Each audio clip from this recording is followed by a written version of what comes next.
कहता राजस्थान तो सामंतियों का गढ़ है। यहाँ मैंने देखा कभी मूछें काट देते हैं, कभी हत्या कर देते हैं, कभी घोड़ी पे चढ़ने रोक देते हैं। तो हम इंसान हैं, हमें इंसान माना जाए और जिनको ये गर्मी चढ़ी हुई है उनकी गर्मी जल्दी उतार दी जाए।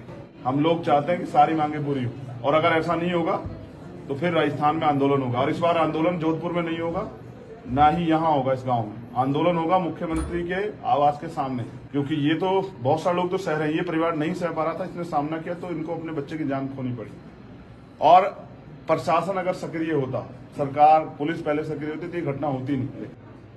अगर सरकार 50 लाख का मुआवजा नौकरी की घोषणा नहीं करती है तो आप क्या करेंगे? कौन सी सरकार नहीं करती? राजस्थान सरकार। अगर तो राजस्थान सरकार को हम ये बताएंगे कि हम मांगने के लिए नहीं आए हैं, बताने के लिए आए कि हमें चाहिए। टीवी के माध्यम से जाना और मीडिया के साथ अखबार के माध्यम से जाना, उसके साथ साथ आम लोगों के फोन से, व्हाट्सएप, ट्विटर से जाना। लेकिन जो असलियत है, चाहे प्रशासन के लोग कुछ कह रहे हो या वास्तविकता क्या है, वो यहाँ परिवार के पास आके पता लगनी। और ये मेरा अपना परिवार है, मेरा घर है। एक जितेंद्र चला गया, दूसरा चंद्रशेखर यहाँ है। ये विश्वास दिलाने कि आप वो नहीं गया, वो यहीं आपके सामने। मैं यहाँ आया अपने परिवार के आंसू पूछने के लिए। यहाँ अन्याय हुआ और अगर प्रशासन इस बात को नकार रहा है कि मूछ का मामला नहीं है, ये सब चीजें झूठ है, पुरानी कोई रंजिश थी, ये सब झूठ है। सच ये है कि जब 2 साल पहले भी जो झगड़ा हुआ था वो भी इसी बात पे हुआ था कि वो जो दूसरे लोग, विपक्ष के लोग यहाँ हैं, जिनको हम आज सामंती के रूप में कह रहे हैं, वो लोग सिर्फ जितू से इस बात पे लड़े कि उसको ये उन्होंने कहा कि गर्दन आंखें नीची कर।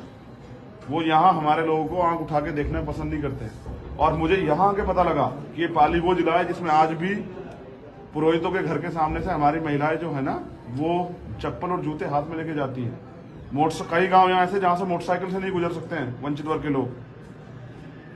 ये आजाद भारत है। अगर किसी को लगता है कि ये गुलामी यहाँ चलेगी तो नहीं चलेगी।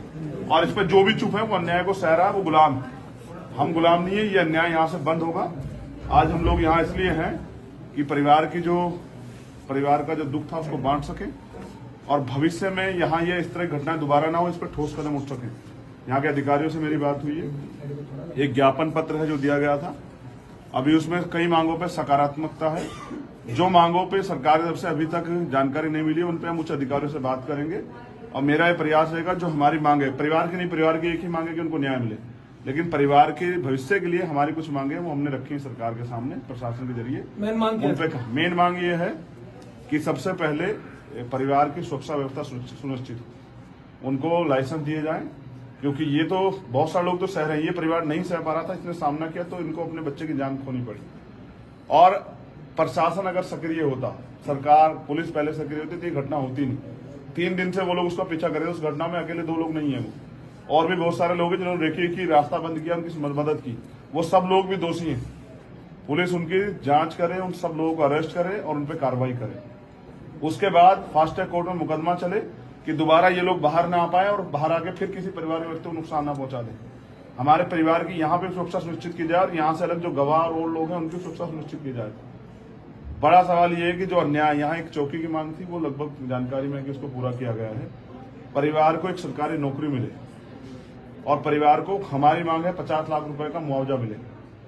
अगर सरकार 50 लाख का मुआवजा नौकरी की घोषणा नहीं करती है तो आप क्या करेंगे? कौन सी सरकार नहीं करती? राजस्थान सरकार। अगर तो राजस्थान सरकार को हम ये बताएंगे कि हम मांगने के लिए नहीं आए हैं, बताने के लिए आए कि हमें चाहिए। और मुख्यमंत्री अगर तानाशाह तो ना कर दे कि हम नहीं देंगे, अगर हमसे ली जाएगी तो ले लेंगे। हम जनता है और हमें अपने अधिकारों का पता है, और ये अधिकार हमें मुख्यमंत्री संविधान ने दिए। और मुझे तो शर्म आ रही है कि सामंतवादी व्यवस्था को मुख्यमंत्री भी स्वीकार करते हैं, तभी वो चुप है इन मामलों पे।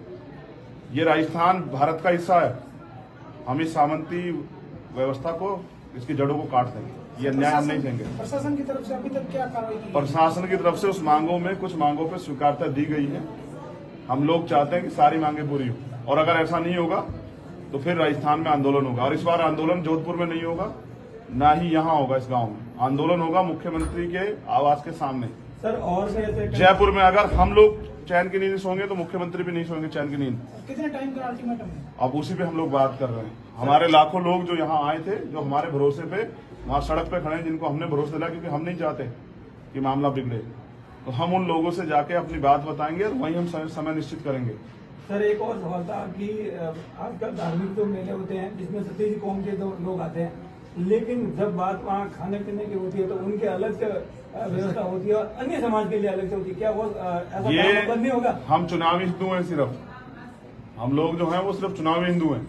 चुनाव के बाद हमें हमारी जात के नाम से और अपमानित जो शब्द हैं उनके नामों से पुकारा जाता है, और जब हम अधिकार मांगते हैं तो हम देश विरोधी हो जाते हैं, फिर हमें मारा जाता है, फिर हमें अपमानित किया जाता है। राजस्थान तो सामंतियों का गढ़ है। यहाँ मैंने देखा कभी मूछे काट देते हैं, कभी हत्या कर देते हैं, कभी घोड़ी पे चढ़ने रोक देते हैं। तो हम इंसान है, हमें इंसान माना जाए, और जिनको ये गर्मी चढ़ी हुई है उनकी गर्मी जल्दी उतार दी जाएगी। अगर ऐसे नहीं उतरेगी तो हम आंदोलन के जरिए उतार देंगे। यहाँ से आप जयपुर जाएंगे? अभी हम यहाँ से जाएंगे उन लाखों लोगों के साथ जो सड़क पर इंतजार कर रहे हैं हमारा, जो हमारे कैसे रुके हैं, और फिर उनसे बात करके हम अगला निर्णय लेंगे। जो भी निर्णय लेंगे आसपास के लोगों का कहना है कि जितेंद्र जी का यहाँ पे स्मारक, भव्य स्मारक बनना चाहिए, इसके बारे में आपका क्या कहना है? मैं स्मारक का समर्थन नहीं करता हूँ। ये परिवार की मांग है, उनकी मांगों का समर्थन करना हमारी जिम्मेदारी है, लेकिन कल उस स्मारक को फिर तोड़ा जाएगा। मैं तो चाहता हूँ फिर किसी जितेंद्र के साथ ऐसा ना हो, इसलिए हमारी और भी मांगे, उन पर हम काम करेंगे। और मैं ये भी चाहता हूँ जितेंद्र इस पर, अगर जैसे कहा जा रहा है कि स्मारक और सब चीजें सरकार कह रही बहुत बड़ा काम कर रहे हैं, तो वो जितेंद्र को वापस ला दे। सरकार कीमत बताए कितने कीमत पे ला सकती है, वो कीमत हम सरकार को दे देंगे। क्या सर आप मेघवालों का खून इतना ठंडा नहीं है, गर्म खून। जहाँ यूपी में बात करें तो भीमसेना बहुत ही आक्रामक तरीके से या फिर हर तरीके से देखें तो कैपेबल है, लेकिन राजस्थान में आकर यहाँ पे दम की तोड़ देती है। किसने कह दिया है? ज्यादातर हमने तो गाँवों में ऐसी माहौल होता रहता है। हाँ, वहां से ज्यादा लोग जुड़े नहीं। अब हम हर गांव तक भीम आर्मी को यहाँ पहुंचाएंगे, हर अंतिम गांव तक पहुंचाएंगे, और उसके जरिए जो भी अन्याय होता है, जो छिप जाता है, उसको छिपने नहीं देंगे।